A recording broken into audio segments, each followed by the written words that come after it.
Hello guys! Try niyo po itong gawin. Sobrang healthy pa at madali lang gawin. Una ay mikos-mikos lang natin yung ingredients.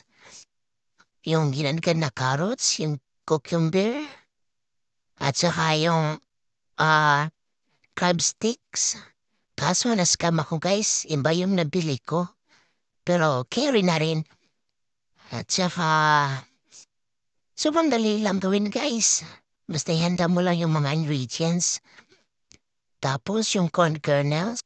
Yung mga ingredients na to guys, mabibili lang sa mga mall. Tsaka next is yung sushi wrapper na gupit ko lang. Tapos after nun, yung mayonnaise. Tsaka yun, because sobrang dali lang gawin guys. Tapos, una pala ihanda mo yung mga dahon ng litos dun sa paglalagyan mo para maganda siya tingnan. Tsaka pagkatapos na mikos-mikos mo yung mga ingredients, ilalagay mo lang doon. Tsaka yung mangga pala guys, nakalimutan ko.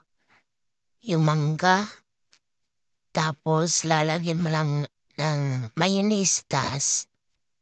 Tapos tsansahin mo lang pag kulang yung mayonnaise. Dagdagan mo lang guys. At eto na siya guys, masarap at healthy at madali lang gawin. Try niyo na.